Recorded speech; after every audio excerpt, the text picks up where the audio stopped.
Hello and welcome to the 8th video podcast of Humanities and Western Civilization. In this podcast, we're going to be moving out of the Middle Ages. We're going to take a look at the Renaissance, which begins as a medieval phenomenon, but then moves us into this early modern period. And then we're going to see a lot of bad things happen. Essentially, we're going to see Europe tear itself apart over 2 centuries, killing each other over the best way to be a Christian. And then we will also see Europe begin to explore and subsequently oppress and enslave the rest of the world. So lots of horribleness to discuss in this unit. So hang tight and welcome to Unit 8, the Renaissance, Reformation, and Age of Exploration. The learning objectives for this unit are: number 1, explain the nature and development of the Renaissance. Number 2, describe the basic characteristics of the Ottoman Empire during the 16th century. We've talked a little bit about the Ottoman Empire over the past few units leading up to it. This is, of course, the Islamic Empire that takes over Constantinople and renames it Istanbul, and essentially sparks the very end of the Roman Empire. And number 3, understand the European age of exploration. Number 4, describe first contact between Europeans and Native Americans. Spoiler alert, it doesn't go well. The beginnings of colonialism and the slave trade. All not so fun topics. And number 5, explain the causes and characteristics of the Reformation movements of the 16th century. This is where the unity of Christianity across Europe was shattered, and Christians spent the better part of 200 years killing each other over who was a better Christian. All right, let's begin. So I want to begin by talking about the Renaissance. Now, confusingly in this course, we've already referred to a few Renaissances. We had the Carolingian Renaissance, which took place in the 9th century. That was in the time of Charlemagne. And then we had the 12th century Renaissance, which is what we talked about in the last podcast. But put those aside for a moment. This is the big one. This is the one when you hear the word Renaissance that most people are referring to, the capital R Renaissance, which occurred in the late Middle Ages, roughly from 1300 to 1550, and it occurred mostly in the Italian cities. So in the south of Europe, in Italy, in these Italian city-states. And that's why we normally think of it as an urban phenomenon. And the images that you see here are 2 16th century images of Italian cities. On the left-hand side, you see a painting of the city center of Perugia in the 16th century, and on the right you see an imagined bird's eye view of the Italian city of Milan. So what was the Renaissance? The Renaissance was an artistic and intellectual and literary phenomenon. It was a love affair with the past, but not just any past, a particular past, the Greek and Roman past. Everything from the Greek and Roman times became interesting again. And this was driven by a new literate group of people, a group of people who really are relatively new on the scene in large numbers in Europe, and that is the merchant classes, this new group of people that break down the traditional tripartite divisions of medieval society. These are those divisions we talked about in the previous 2 podcasts: those that work, the peasants; those that pray, the clergy; and those that fight, the nobles. So this new group of people, these merchant classes, they're the ones who are involved in this resurgence of trade. And if you are trading, if you are running a business, literacy becomes a skill that you need. You need to keep careful records. Every business person would know that. And so suddenly you have a group of people that are becoming literate that weren't literate before. Primarily during the Middle Ages, literacy was reserved really for the clergy, for people in the church. But this new group of people, as they're literate, are interested in different things. So the Renaissance is a product of this resurgence in trade and urbanization and the growth of the merchant classes. And this increased literacy that they need is connected to the commercial expansion and increase in capitalism, which we see from 12th century onward, or certainly from the year 1300 onward. Absolutely. And above all, it takes place in Italy, in southern Italian cities. And it'll eventually spread to the rest of Europe, but it's in Italy where it happens first. So you might be asking, why Italy? So to understand why Italy is the center of the Renaissance, we have to understand something about the makeup of Italy during the Middle Ages. And the first thing to know about Italy is it isn't, in fact, a thing. There is no country called Italy during the Middle Ages. It's not unified at all. In fact, Italy won't be unified as a country until the late 1800s, roughly around the same time that Canada becomes a country, Italy becomes a country. So Italy, the country, is not very old at all. It was unified during the Roman Empire, but so was the rest of Europe. But after the fall of the Roman Empire, from that point onward, it really was broken up into little independent duchies and kingdoms and city-states. And by the time we get to the late Middle Ages, it's really dominated by these city-states, which are often going to war with one another. So you'd have the Duchy of Milan going to war against the Republic of Venice, and the Papal States you see there on the map, that's the area around Rome that was directly controlled by the Pope. In any respect, these are not, it's not a unified thing at all. So Italy during the Middle Ages is dominated by these powerful and very independent city-states. They share a bit of culture, they share language, a bit, not entirely. The Italian language hasn't also been unified completely yet either. And there's really 5 city-states that are most important when we're talking about the Renaissance, and those are Milan, Venice, Florence, the Papal States, and Naples. So I described in an earlier slide that the Renaissance could also be thought of as a love affair with the ancient past. The ancient past specifically of Greece and Rome.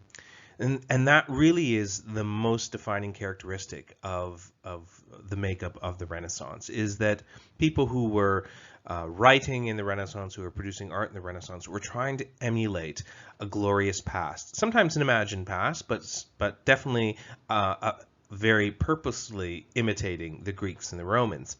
And you can imagine that in places like Italy, there would have been remnants of the Roman Empire, for example, all around these Italian city-states. There would have been ruins, and there was would have been this collective memory of a time where Italy would have been the center of the world. And this is very different from the type of learning and the type of education that was more common in the Middle Ages, which was focused around religious matters, focused around Christianity, the early Christian fathers, the Bible, whereas during the Renaissance, we see this merchant class group of people much more interested in the poetry, the art, the philosophy, and all things to do with the Greeks and the Romans. Okay, so to sum up what the Renaissance is, first of all, it's driven by these newly educated, wealthy merchant classes who are interested in this ancient past. They are literate because of commercial interests, but eventually their children, in many cases, are wealthy enough to just spend their time writing and thinking about things, and the things that they're thinking about are ancient Greece and Rome. However, it's important to think of the Renaissance not just as a rejection of the type of education that was important during the Middle Ages, because the Renaissance thinkers were living in the Middle Ages. They were profoundly influenced by the traditional Christian values. In fact, much of the Renaissance art is religious in some form or fashion. Take, for example, the ceiling of the Sistine Chapel that you see a small section of right here by Michelangelo. So the Renaissance is not to be confused with a later phenomenon that we'll be covering in the course called the Enlightenment, which is much more modern and much more about pushing religion aside. No. So the Renaissance definitely was still very religious.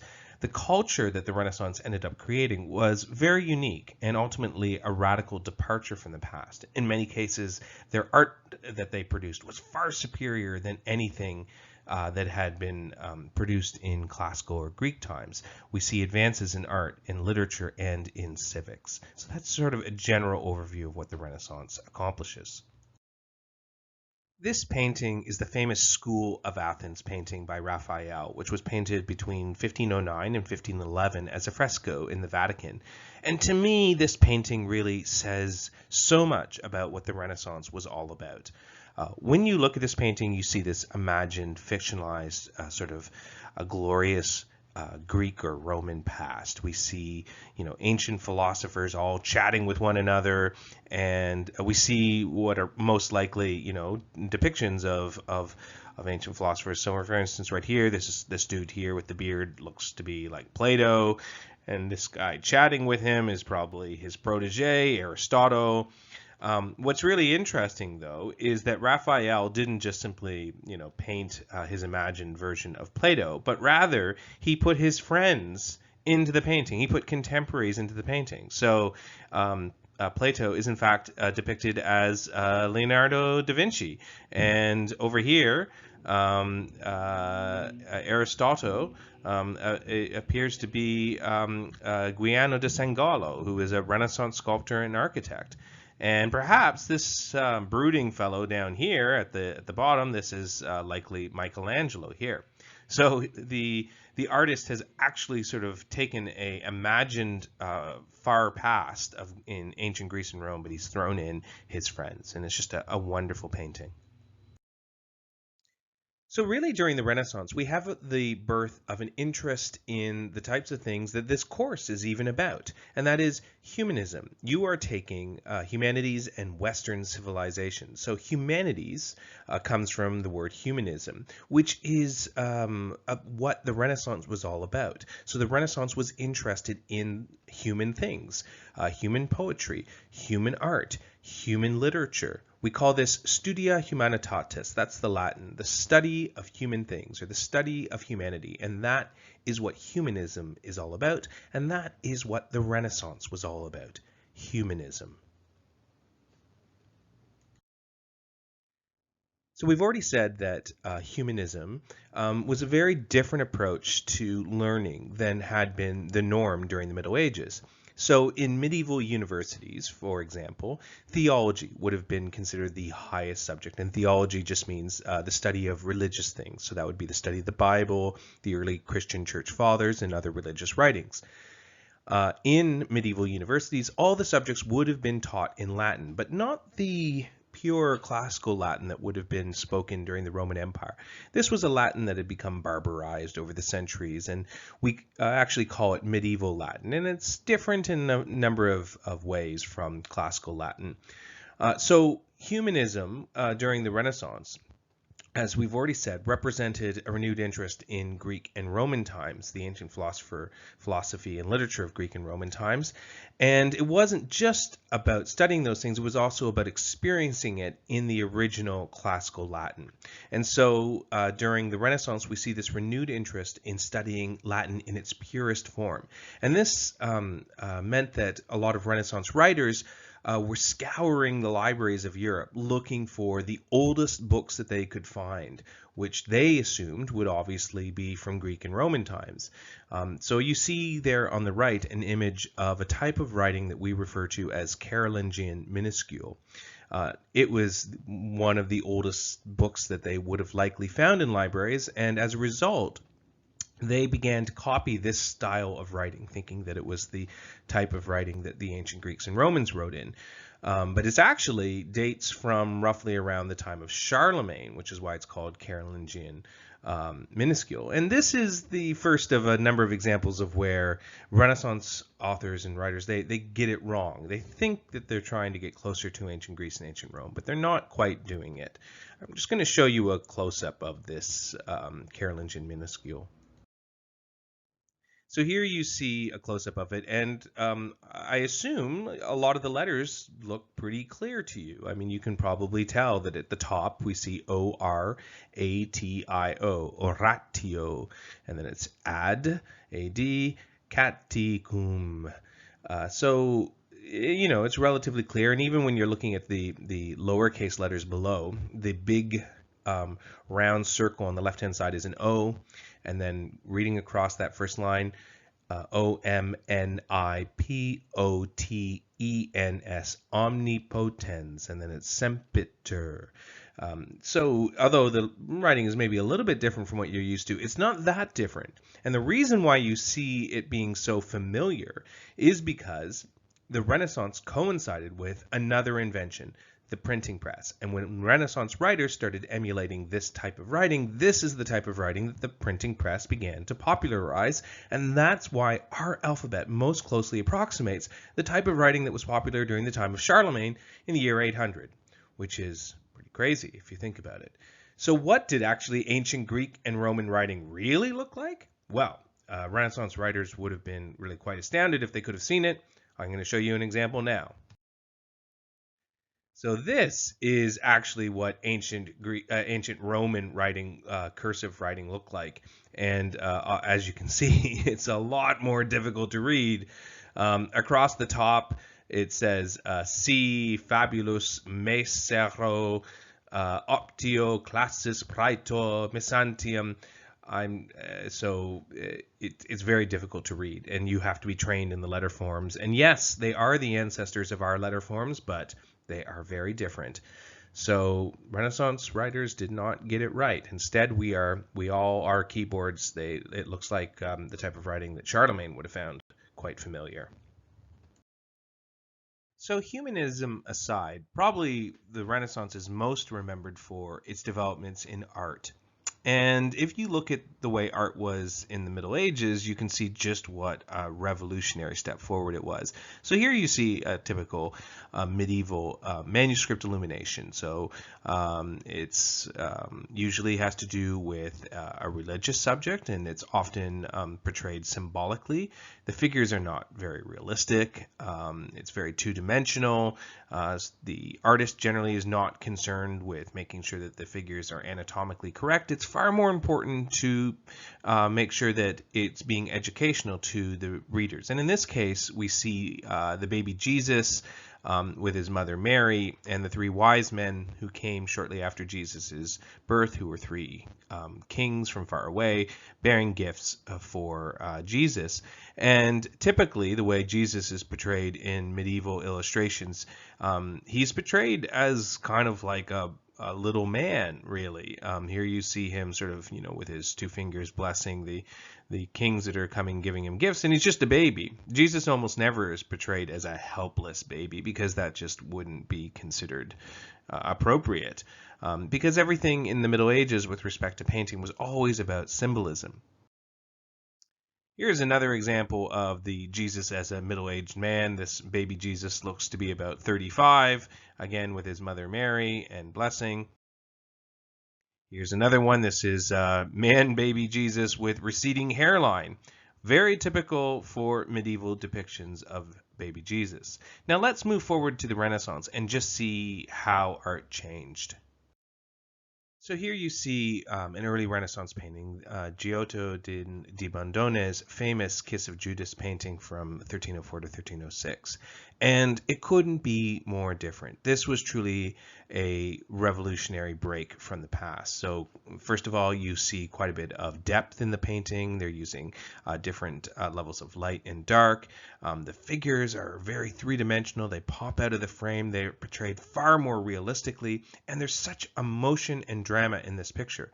So the Kiss of Judas, of course, depicts this famous scene in the Bible where Jesus is betrayed by one of his disciples, Judas, to the Roman authorities who have come to arrest him. And Judas had told the Roman authorities that he would kiss the man on the lips who was Jesus, so they would know who to arrest. And so you see all the commotion here when Judas arrived with the Roman soldiers and everyone's fighting, but your eye is drawn right there to the center to where Judas is leaning in, puckering up to give Jesus a kiss, and it's very dramatic. And this is something new. It's realistic, it's dramatic, it's a break from the past. Here's another example of early Renaissance art, which really was hugely influential for later art, and that is the Doors of Paradise by Lorenzo Ghiberti. So these are doors to a church baptistry. This is where people in Florence would go to be baptized. And these bronze doors have individual scenes depicted on them. I'm going to zoom up to it so you can get a better look. So here you see one of the images on the Doors of Paradise. And it's amazing that we have a realistic depth being portrayed. So we see people in the back much smaller than the people up front. We see lines receding. And this was absolutely astounding. It was Michelangelo, in fact, who coined the phrase "the Doors of Paradise" because he thought they were so beautiful that they could only be called that. Here's another example of Renaissance art. We have Banzolo Gonzoli, The Feast of Herod, and again, you're seeing the dramatic scene. This is, of course, the beheading of St. John the Baptist from the Bible. And you see depth again. It's not perfect, but they are moving in the right direction. They're experimenting, and we're really seeing something new. So all of this reaches a pinnacle in what's sometimes referred to as the High Renaissance, which is really the last 100 years of the Renaissance from around 1450 onward. And now you may be wondering, how are all of these great artists and writers supporting themselves? How do they actually make money and put food on their table? Well, a lot of the art was actually supported by very wealthy families in these Italian city-states. Art was often public, and if you could pay for an artwork to go up, for instance, like the statue of David there, which is the right-hand side, which was done by Michelangelo, that would bring prestige to your family as well. So a patronage of art became a way for wealthy Italian families to feel like they were giving back to their cities, but then also to show off, just look at how wealthy I am. And certainly two of the most famous and important of the Renaissance artists, two Florentines, Leonardo da Vinci and Michelangelo, both were supported through this patronage system. So, and there you see some of the most famous Renaissance works. So on the upper left there is Leonardo da Vinci's Mona Lisa, and the bottom below Mona Lisa is Vitruvian Man. On the right is the David statue by Michelangelo, and the bottom right there is the ceiling of the Sistine Chapel by Michelangelo. So the Renaissance didn't stay in Italy very long. It very quickly was able to spread to the rest of Europe, and it was able to do that because of a new invention on the scene in Europe, and that was the printing press. Now, printing in general is something that is very ancient. It was done in China for thousands of years. For Europeans, though, it was a new invention. Johann Gutenberg, who's most closely associated with the popularization of the printing press, came up with a revolutionary new way of doing it, and that was movable type. Movable type meant that each individual letter was carved on an individual piece, and so they could be swapped out, and very quickly then you could rearrange them to print any book that you wanted to. And the printing press very quickly makes producing books incredibly cheap. Prior to the printing press, books were incredibly expensive. They would be required to be made by hand by a trained scribe who painstakingly would copy page by page by page. Now with the printing press, books can be done incredibly cheaply. And we start to see printing presses explode across Europe from around 1400 onward. And this, of course, is right when the Renaissance is happening. So happy coincidence, I suppose. And all of this ultimately would lead to increased literacy. So towards the end of the Middle Ages, another era in European history begins, and that's the age of exploration. And this is, in some ways, a bit of an anomaly. A lot of people have wondered, why do Europeans suddenly at this point in time begin to explore? And I'm going to try to explain a few of the coincidences and accidents that actually led to European exploration. So this is an image of what Europeans knew of the world in the Middle Ages. Do you recognize what you're looking at? Probably it's hard to notice the different parts. So what you're looking at is a map of Europe and North Africa and Asia. So the first thing you have to realize is that north is actually pointing this way. So it's on its side. There's no reason why a map has to have north at its top. In the center, we have the Holy Land, Jerusalem, which for European Christians was, of course, the heart of the world. Right here we have Europe, over here we have Northern Africa, and over here is Asia. Now, obviously this is not a very accurate map. You wouldn't want to be navigating with this, but it does show that the old world was aware of, at least Europeans were aware of, certain other parts of it. Generally speaking, the old world was always interchanging ideas, diseases, and technologies, and that had been the case for thousands and thousands of years. So China knew about Europe, and Europe knew about China, and so forth. One of the earliest geographers, which provided sort of the foundation for the European view of the world, comes from someone named Ptolemy, who lived during ancient Rome, and he lived in what is now Egypt, in Alexandria, and he wrote sort of the defining textbook about geography during the Middle Ages. However, he did not know about the Americas. So in it, he described China, and he described Africa, and he described the Middle East, and he described India. These were all places that were known to Europeans, but he didn't know about the Americas. And here is sort of a map based on Ptolemy's ideas of the world. And in this one, I think you can probably make out a little bit more clearly that you see Italy over here, and this is North Africa, and over here we have India, and we have the Middle East here in the middle. So it's a little bit clearer, and it does demonstrate that there was at least a pretty good geographic sense of what the old world was all about. So we do believe that there was communication between the old world, different parts of the old world. Probably the most famous example of this was Marco Polo.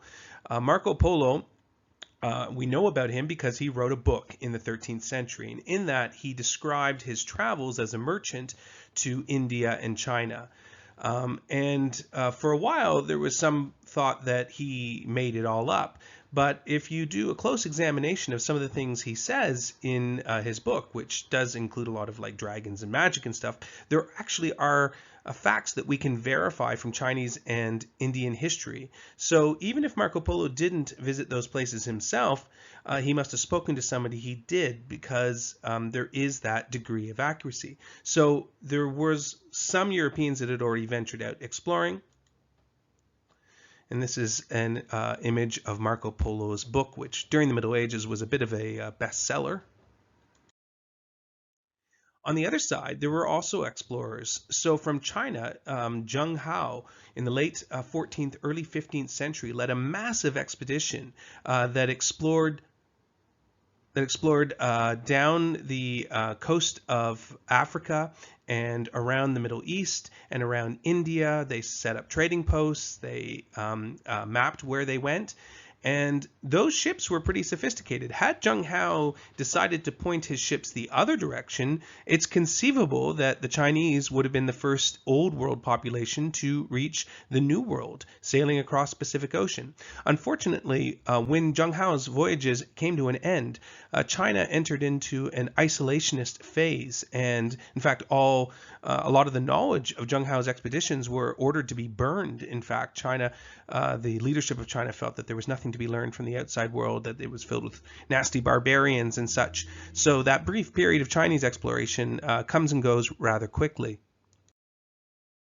So it's in 1492 that we really have this massive change, and that's when Christopher Columbus, and big air quotes here, discovers America. Of course, you know, we'll talk about it in a moment, but he obviously didn't discover anything. There was plenty of people already living there. But from 1492 onward, we are now entering into a global age, because Columbus, of course, told everybody about these new lands that he had discovered, and this essentially created a race for European countries to try to exploit these new lands as fast as they possibly could. So let's talk about some myths about first contact.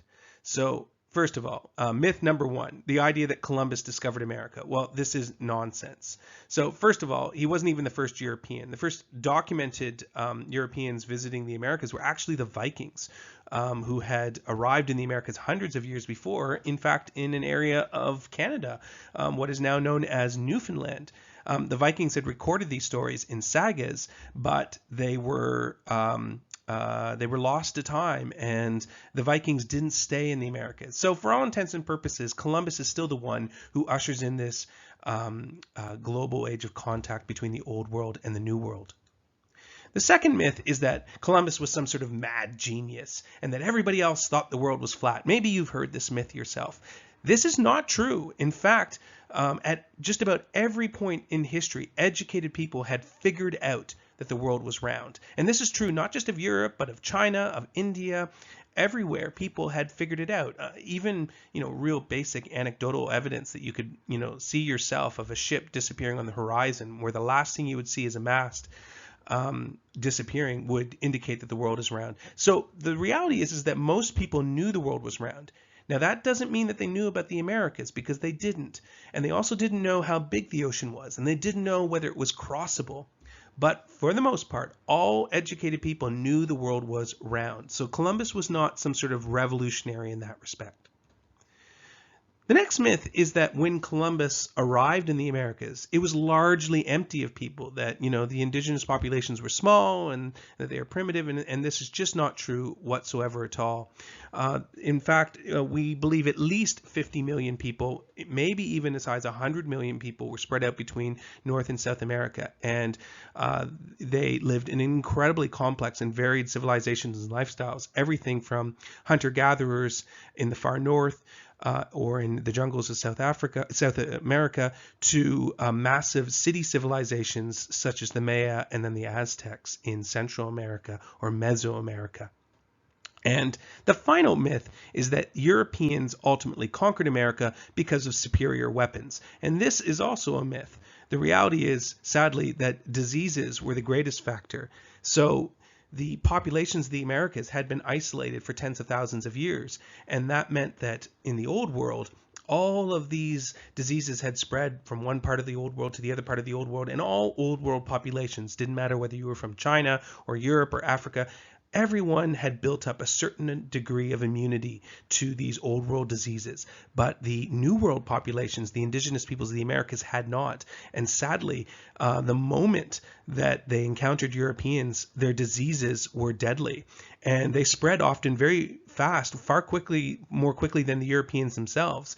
So, the indigenous tribes on the coast would spread those diseases to the indigenous people living inland, and the diseases moved quicker than the Europeans did. So in some cases, for instance, when Europeans arrived in the west coast of Canada, it is true that the populations had been nearly wiped out, and they found it somewhat depopulated, but that wasn't because there weren't people there. It was because they had been killed by diseases prior to the Europeans arriving. So towards the end of the Middle Ages, Europe had become incredibly wealthy through trade, and that trade was across the Old World. It was through a system of trading routes that is known as the Silk Road. Now, the Silk Road was not literally a road. It was a series of interconnected trade routes which connected China in the Far East to Europe in the West and India along the way. Part of the reason why the Silk Road was able to exist was because over a large part of that landmass was the Mongol Empire. And the Mongol Empire had imposed a certain degree of peace and allowed trading to flourish. It's sometimes referred to as the Pax Mongolica, which is Latin for the Mongol peace. And this meant that trading flourished from the far reaches of China all the way into Europe. And all of that trade ultimately was going through one place, Constantinople. Constantinople, which of course we've already spoken about before, which is the capital of the Eastern Roman Empire, was a gateway, really, in many ways, from Asia to Europe. And so all trade flowed through there. And this really meant that Constantinople was really the center of civilization in many respects. But by the time we get to the late 15th century, there is a new power arising in that part of the world, and that is the Islamic Ottoman Empire. In 1453, Constantinople was conquered by the Ottomans, and this was devastating from the point of view of the Europeans. The Ottoman Empire was a competitor to the Europeans in terms of trade, and so once they conquered Constantinople, renaming it Istanbul, they turned off the taps. And so at that point, trade was not going into Europe anymore, or at least very little of it was. And this, more than anything else, pushed the Europeans to try to find a new trading route to reach India and China. So all of this ultimately leads to Columbus's fateful voyage in 1492. So when Columbus took that big risk that he believed that he could reach India and China by going the other direction, he did not know about the Americas. And when he ran smack dab into the Caribbean in 1492, he thought that he had reached India. And this is why we are still left with the legacy of his mistake, because he wrote in his journal that he encountered Indians. And in fact, he was encountering the indigenous people who were living there in the Caribbean at that time. And thus, as a result, the indigenous peoples of the Americas are still sometimes referred to as Indians, and that's ultimately because Columbus didn't figure it out. Over Columbus's lifetime, he made, in fact, 4 voyages to the Americas, and at least on one of his voyages, he actually reached the mainland of Central America. But in none of those instances did he actually figure out that he had reached a new continent. In fact, in his own notes, he thought that he had reached parts of Japan, and he, believed that if he just pushed a little bit further, he'd finally find China. So he died without really realizing what he had discovered. And in fact, it's another person who figured out that these were new continents, and that's Amerigo Vespucci, which is why we live in North and South America, not North and South Colombia. Now, the Spanish had the really good fortune that the part of the Americas that they ran smack dab into the middle of was the part which there was a city-based civilization very similar to what existed back in Europe, and that was the Aztecs. What you're looking at here is an artist's impression of the great Aztec city of Tenochtitlan. Tenochtitlan is basically where modern-day Mexico City is now, and it was a remarkable city. The entire city was built in the middle of a lake, and it was very similar to Venice in that the streets were canals. Shortly after encountering the Aztecs, the Spanish would ultimately conquer them. Hernan Cortez was a Spanish conquistador who actually, against direct orders, decided to take a group of 200 men from the Spanish base in the Caribbean and land on the shores of what is now Mexico and advance on the Aztecs. Now you may be wondering, how did 200 soldiers manage to conquer this humongous empire? Well, they didn't really. They did have superior technology in terms of guns, but guns aren't going to help you when you are facing armies of tens of thousands. The reason why the Spanish were able to conquer is because the Aztecs themselves had been conquerors. So the Aztec civilization really had arisen only a few hundred years before the arrival of the Spanish, and they had conquered all of these other indigenous groups, Mayan groups for the most part, and so they were considered oppressors by many of the indigenous peoples. And so when the Spanish conquistadors arrived, they found a lot of the indigenous tribes willing to join with them in attacking the Aztecs. And what you see here is the fateful meeting between Hernan Cortez and the leader of the Aztecs, Montezuma. Ultimately, the Spanish would be successful, and this would begin a period of exploitation and oppression where the Spanish would be the first European country to set up colonies in the New World. So the fact that Spain was the first European country to set up colonies in the New World made Spain incredibly powerful and wealthy during the 16th century. Luckily for them, the Aztecs actually prized some of the same things that Europeans did, in particular silver. And so the Spanish essentially just were able to take over the silver mines in Central America and just simply start bringing all of that wealth back into Europe. It actually caused lots of inflation in Europe as a result of it. So I want to introduce you to somebody here. This is Charles V. And in the 16th century, he was arguably the most powerful man in the world. So he was of the Habsburg family, and the Habsburg family controlled Spain. So they were the kings of Spain, but they weren't just the kings of Spain. They had also became the leaders of the Holy Roman Empire. So if you recall, we talked about the Holy Roman Empire in the previous module. The Holy Roman Empire is a loose amalgamation of German-speaking states, and they have one leader, but it's not like a single country. But that leadership was generally in the control of the Habsburg family. So Charles V in the 16th century didn't only have Spain, he was king of Spain, but he also was the Holy Roman Emperor, which meant that he controlled that central area there on Europe outlined in blue. They also had direct lands that they controlled in what is now modern-day Belgium and the Netherlands that they had received via marriage. And they also controlled quite a bit of land in Italy there too. So you see everywhere that's orange in Europe is essentially under the direct control of this guy, Charles V. And because he was the leader of Spain, that meant that the newly formed colonies in the New World, with all this silver being extracted from the Aztec Empire, was also under his control. Now, the reason why I want to introduce you to Charles V, it's because it's under his watch, right after Spain had started setting up its first colonies in the New World, that something really transformative happened in Europe, and that was the Protestant Reformation. The Protestant Reformation would shatter the unity of Christianity in Europe. It would end the idea that everyone was the same type of Christian. And following the Protestant Reformation, for the better part of 100 years or so, Europeans would kill one another over the best way to be a Christian.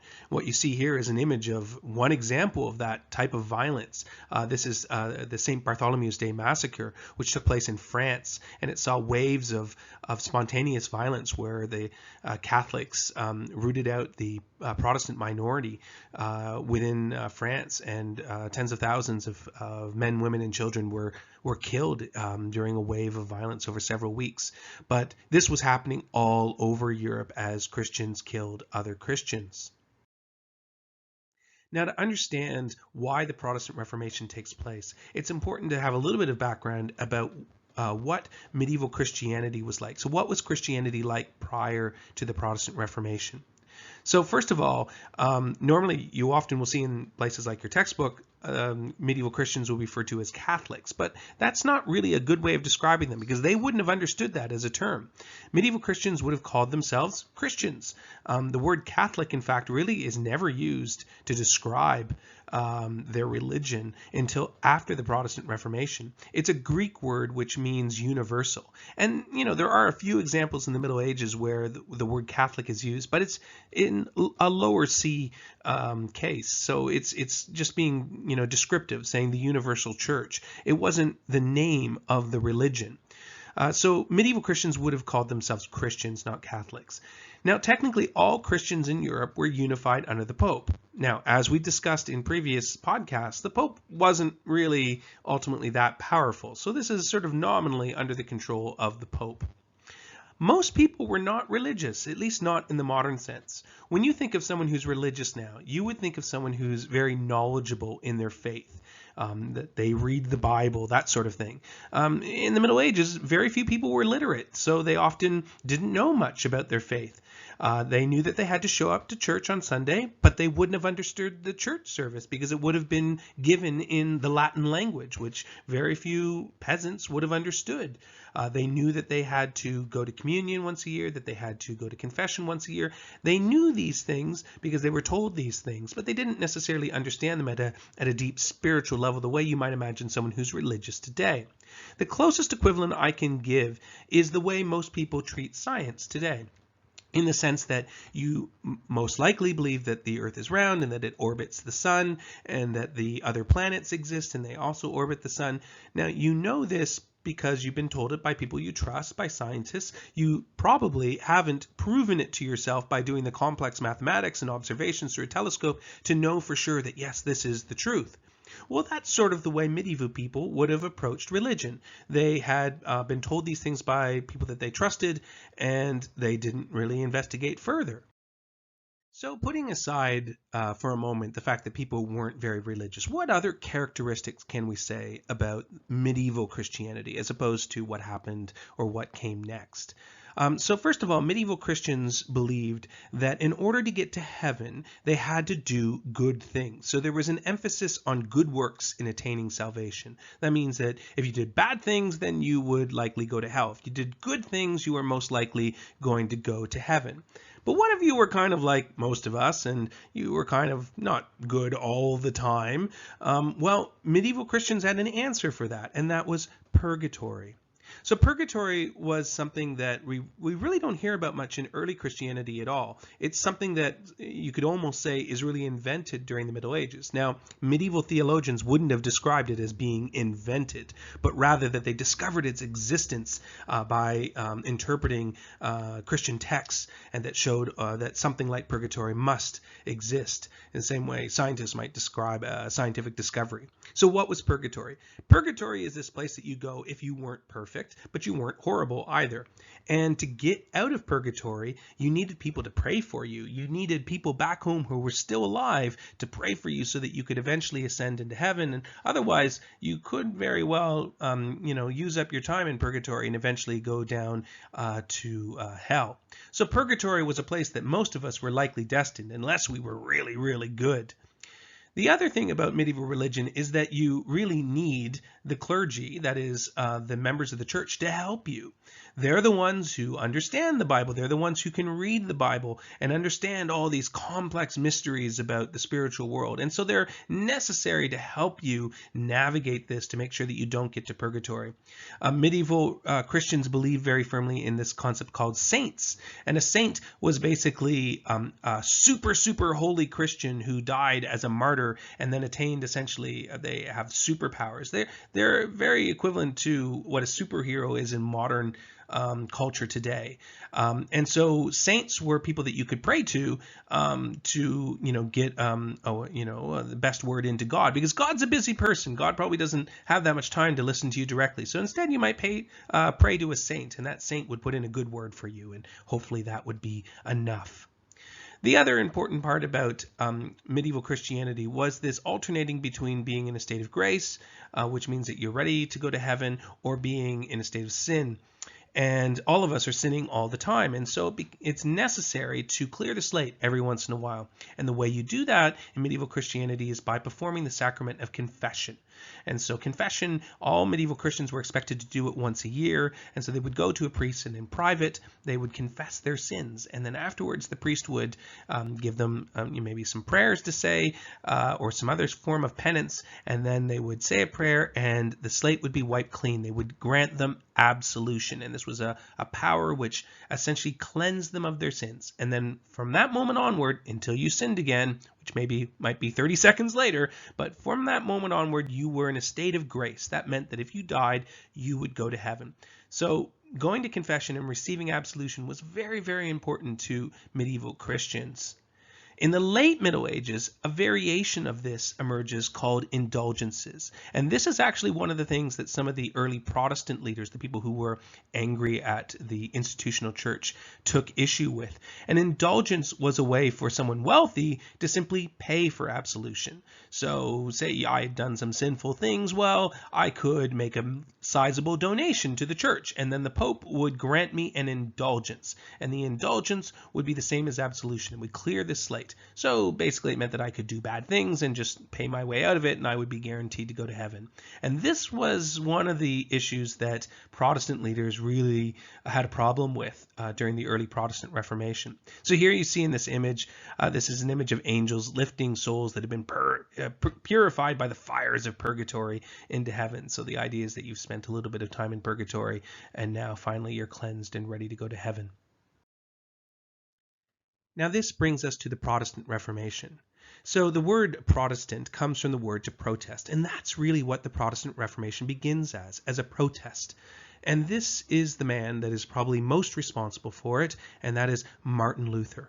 Martin Luther was an Augustinian canon and a priest, which is, a canon is kind of like a monk, but closer to being a priest, I suppose. And he had become very disillusioned with the institutional church. He particularly had issue with indulgences, which he thought were corrupt and had no basis whatsoever in Scripture. And he also really did not believe that priests needed to intercede on people's behalf, that he believed that people should be able to communicate directly to God.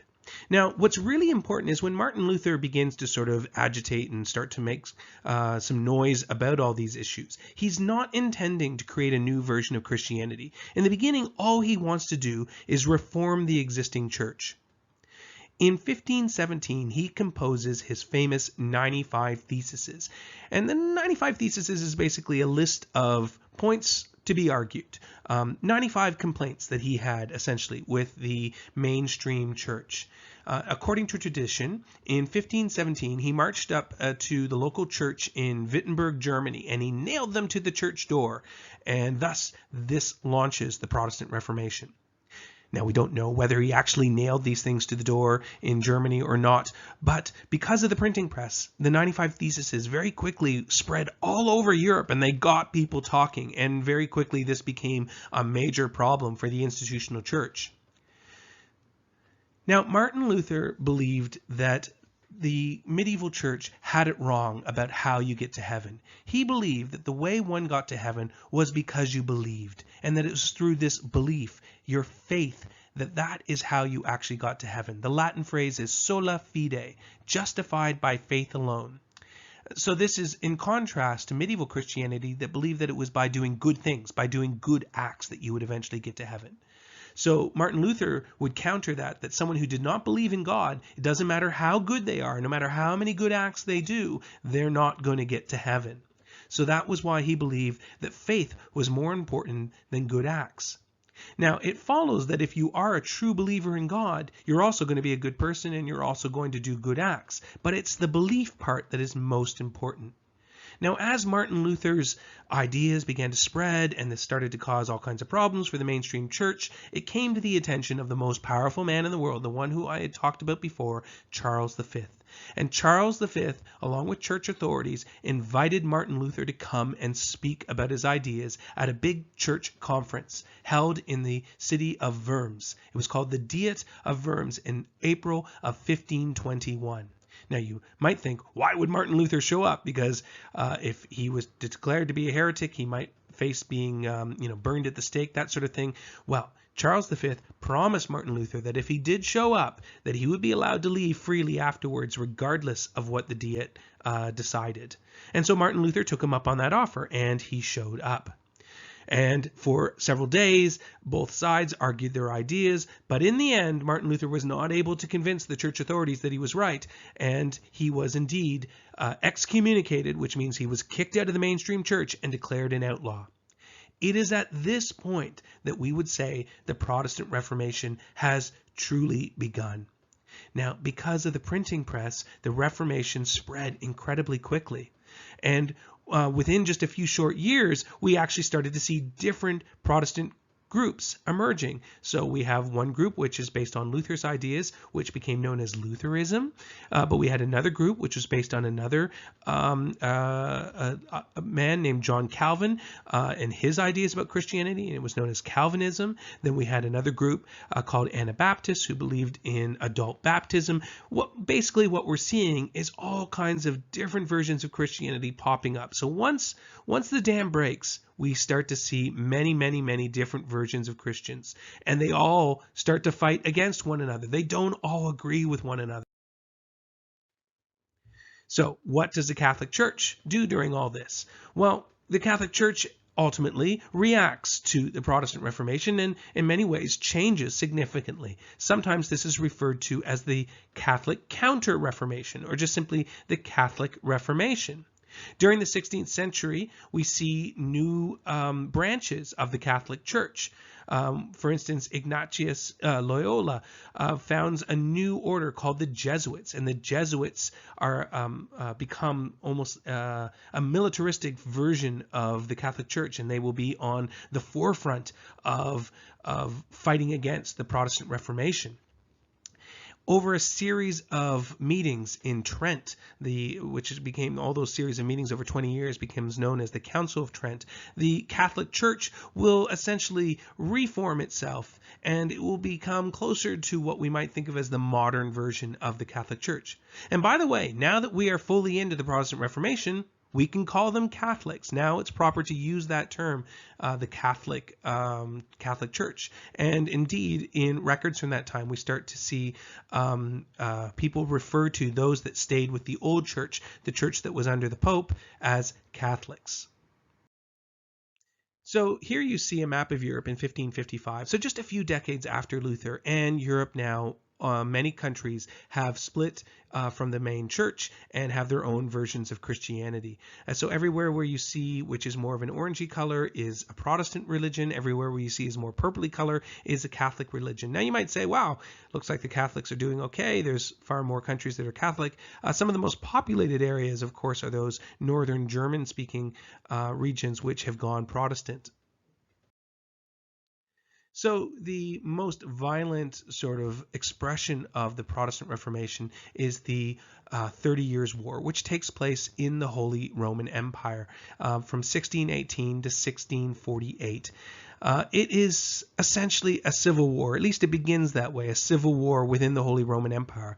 The Holy Roman Empire was one place where the Protestant Reformation had affected most of all. I mean, it was there that in these German-speaking lands that Martin Luther's ideas had spread, and many of those little independent kingdoms within the Holy Roman Empire, some of them had gone Lutheranism, some of them had gone Calvinism, some of them had gone Catholic. And so it begins essentially as a civil war between Protestants and Catholics. However, very quickly it spins out of control, and every major European power gets involved in it, and in many ways it is the most devastating European conflict until the 20th century when we have the World Wars. In particular, it was really bad because of mercenary armies that were not well equipped, and so in order to feed themselves they had to essentially rape and pillage on the countryside, which is what you see in that image there, soldiers plundering a farm during the 30 Years' War to get food. The war would eventually involve all the major powers of Europe, and at the end of the war, Spain would no longer be the dominant power anymore. The Holy Roman Empire would be a shadow of its former self, and we would start to see the rise of two new countries, France and England, which would replace Spain as being the most powerful countries in Europe. We also start to see changes in terms of the overseas colonies. And so in the beginning, when Spain set up their colonies in the New World, they mostly were concentrating on extracting as much of the existing wealth that was there in the form of silver as they could. But eventually those silver mines begin to run out, and European countries, as they set up their colonies in the New World, begin to shift to agricultural production instead of just simply extracting metals. And this is particularly true of the other European countries who follow Spain in setting up colonies over there, countries such as France and England and the Netherlands. And we start to see new commodities that were really unknown in Europe prior to the early modern period. Tobacco, which was a North American crop. Sugar, which was known in Europe, but it was incredibly expensive because it had to be imported from the Far East, from India and Southeast Asia. But now Europeans could grow it themselves in their own colonies. And of course, chocolate. Chocolate was an indigenous crop as well, and chocolate was something that Europeans only encountered in the 16th century, and it also became a cash crop that they could grow, the cacao plant, which is what chocolate is made from. Now, Europeans, in order to make it profitable, they originally tried to enslave indigenous peoples in order to work on these plantations. The problem was indigenous peoples kept dying from the old world diseases that Europeans brought with them. And so as a result, the plantation system had to shift to using a new labor force. And sadly, this is the beginning of the slave trade, where millions and millions of African men, women, and children would be forcibly removed from Africa by Europeans and brought to the New World and forced to work on these plantations in order to support these new products. The transatlantic slave trade would become an economic staple for European countries by the time we get to the 18th century. And it can't just be, dismissed just how much human misery that this actually brought about. Here you see an image of the British slave ship, a slave ship from 1788, and it shows a plan how 454 slaves could be accommodated on board, lying side by side, stacked on top of one another. And the same ship was reportedly carried as many as 609 people. And this slave trade will persist for hundreds of years following the first colonies in the Americas.